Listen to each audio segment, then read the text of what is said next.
There is a painting hanging quietly in an old Italian chapel. A young girl with hair like sunlight eyes, lifted to the heavens hands, pressed tight against her chest as if trying to contain something deeply, horribly wrong. For centuries, people walked past that painting, thinking she was a saint. But no one dared look too closely, because if they did, they'd see it. In her eyes, the guilt of an empire. She was no saint. She was Lucrezia Borgia, daughter of the Pope, lover of her brother, a living weapon trained to seduce, to manipulate, to destroy. They said her every smile was a declaration of war, that when she poured wine blood, always followed, that every man who touched her never lived to touch her twice. But if you think this is just another tale of a deadly temptress, stop right there, because the truth is far darker. She did not choose this path. She was placed on it. From the time she was a child in the hands of the Pope himself, the man who called her daughter but raised her as a plaything of power and pleasure. And now I have a question for you. If you lived back then in a Vatican soaked in golden blood, what would you see when you looked at Lucrezia, a monster, a victim, or something else entirely? Tell me in the comments. I want to know what you see, because what you're about to hear will make you question everything you thought you understood about morality, about family, and about God. This isn't just history. This is a confession buried in silence. Italy, in the late 15th century, was not a country. It was a chessboard splintered into warring city-states, each ruled by dukes' mercenaries or merchant families with more blood on their ledgers than gold. Milan, Venice, Florence, Naples, and the Papal States each fought for control, survival, or legacy. Alliances shifted like tides. Assassinations were expected. Poison was more common than prayer. And in the center of it all stood Rome, not just a holy city, but a battlefield of ambition masked behind crucifixes and choir songs. The Catholic Church, meant to be the moral pillar of Europe, had become the most powerful and most corrupt institution on the continent. Cardinals bought their red hats with bribes. Popes fought wars. The Vatican treasury bled gold into private pockets, and forgiveness could be purchased if the price was right. Into this world in the year 1480, Lucrezia Borgia was born. She was not born a queen, nor a duchess. She was born into the Borgia family, a foreign name in Rome. Her father, Rodrigo Borgia, was not yet pope, but already a cardinal with terrifying ambition. A Spaniard in an Italian world, ruthless, brilliant, and determined to make his bloodline immortal. Lucrezia was his only daughter.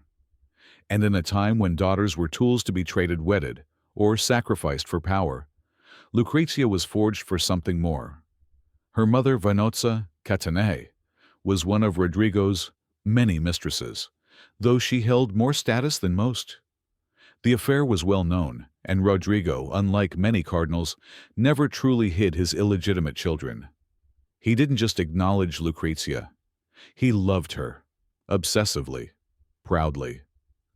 When Lucrezia was just a child, Rodrigo ensured she was raised not in cloisters or hidden away like most bastards of the church, but in privilege. She was educated in Latin poetry, music diplomacy, taught how to speak sweetly, listen carefully, and smile at men twice her age. She wasn't just beautiful. She was crafted to be.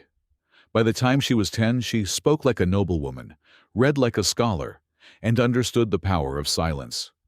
Every lesson was deliberate, every gesture rehearsed. She was being prepared. But for what? The answer came in 1492, when Rodrigo Borgia became Pope Alexander VI. The world changed overnight. He was no longer a cardinal with ambition. He was the vicar of Christ, God's representative on earth. And yet in the shadows of the Sistine Chapel, he did not seek salvation. He sought control. And control meant family. Rodrigo elevated his children as if they were royal heirs. His eldest son, Cesare Borgia, charismatic, violent, and unnervingly intelligent, became both general and killer. Juan Borgia, another son, was favored but resented. And Lucrezia, she became the chess piece most often moved. At just 11 years old, her marriage was being negotiated. Not out of love, not even for alliance, but for leverage. A pope could not marry. He could not have legitimate children. But he could use them to create ties with noble families, secure loyalty, and punish betrayal. Lucrezia's first marriage was arranged before she reached puberty. But this was just the beginning. As Rome watched the Borgia family rise, rumors swirled like smoke that the Pope shared secret chambers with his daughter, that Cesare watched over Lucrezia with too much hunger in his eyes, that behind the walls of the Vatican, the holiest family in Christendom was feasting on sin. Whether truth or slander, one fact remained: no one left the Borgia circle untouched. And Lucrezia was now at its burning center. She smiled at banquets, danced at court, attended Mass beside her father. But behind those golden curls and gentle hands, a girl was being pulled into a world she never chose. She would be married. She would be discarded. She would be watched. She would become a weapon. And soon, very soon, that weapon would be used. The first time Lucrezia Borgia was married, she hadn't yet turned 13. Her groom was Giovanni Sforza, Lord of Pesaro, 30 years old, politically useful, and to Lucrezia a stranger, with a thin smile and sweaty hands. The marriage was arranged not for love, nor even desire, but for strategy. The Sforza family ruled Milan. Rome needed allies, and Lucrezia's body was the contract. She was a child wearing a woman's crown, and from the moment the ring was slipped onto her finger, she ceased being a daughter and became a pawn. But pawns don't stay in place for long, not when the Pope is your father and your brother is Cesare Borgia. Cesare didn't trust Giovanni. He said so to Rodrigo again and again. The Sforza alliance was no longer useful. Their power was slipping. Milan wavered in its loyalty. Lucrezia was too valuable to waste. Better to dissolve the union. And so the unthinkable happened. The Pope, the Vicar of Christ, annulled the marriage. Publicly, the reason was that Giovanni was impotent, unable to consummate. A humiliation so vicious it was worse than death. Giovanni, outraged, accused the Pope of treachery, and went further. He accused Rodrigo of incest, of sleeping with his daughter, of fathering her unborn child. Because by then, Lucrezia was pregnant. No one knew who the father was. Whispers pointed to a mysterious lover, others to Cesare. But the most dangerous rumor, the one no one dared say too loudly, was that the Pope himself had used his daughter for more than just politics. To this day, no record confirms who fathered that child. But shortly after, a baby boy was born and whisked away into secrecy. Some documents name him Infans Romanus, a child of Rome. Some say he was Lucrezia's son. Others claim he was her brother. The Vatican never clarified. Lucrezia, meanwhile, retreated to a convent. For rest, they said. For penance. But the walls of that convent were thick with silence, and whatever innocence remained in her died there. When she re-emerged, she was different. She smiled still, but now the smile never reached her eyes. She bowed, but her posture was stiff, guarded ready. She had learned the first lesson of survival in the Borgia world: don't break, harden. She would need that strength because her next marriage was even darker. Alfonso of Aragon was her second husband, a handsome young duke connected to the King of Naples. He was kind, gentle, and for a brief moment Lucrezia seemed happy. Some said she truly loved him. But politics doesn't allow love, and Naples was falling out of favor with Rome. Cesare, now a brutal commander with blood on his hands and France at his back, saw Alfonso as a threat. Lucrezia begged him to spare her husband. Cesare agreed, and then had Alfonso strangled in his bed. The body was left cold, purple neck broken as a message, not to Lucrezia, to the world. Lucrezia wept, but she did not leave. She did not flee. She did not fight, because by then she understood resistance meant ruin. So she adapted.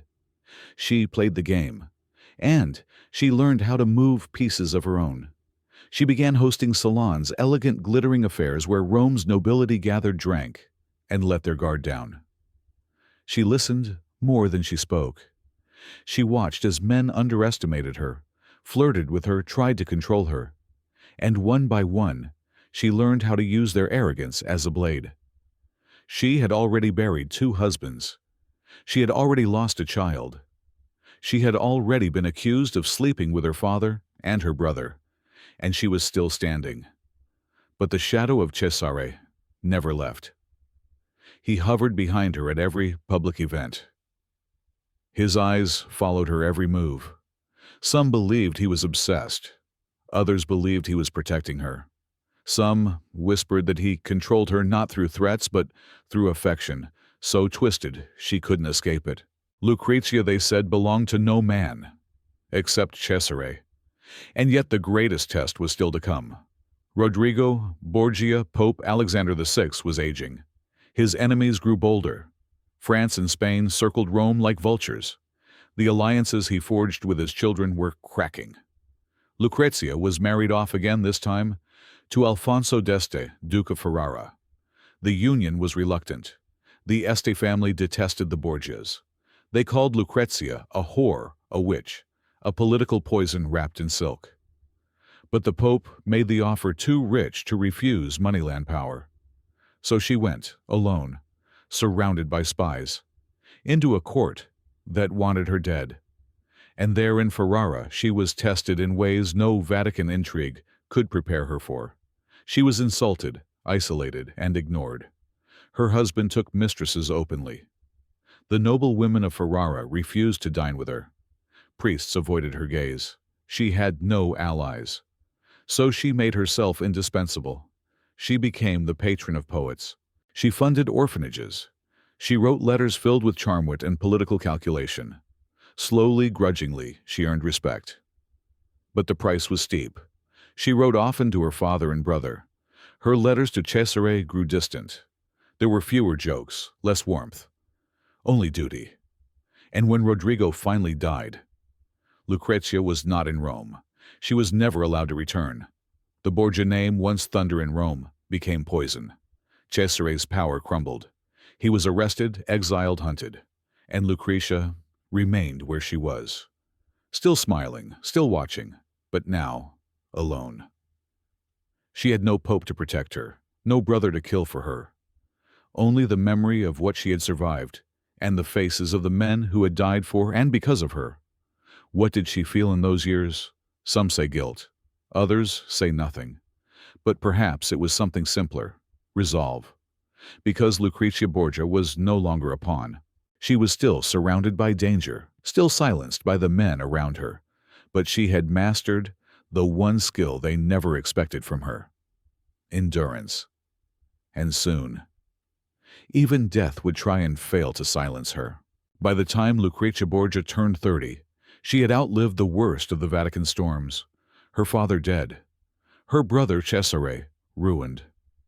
The family name, once carved into stone in gold leaf, now whispered with shame behind closed cathedral doors. She should have been free, but the chains that bound Lucrezia were never visible.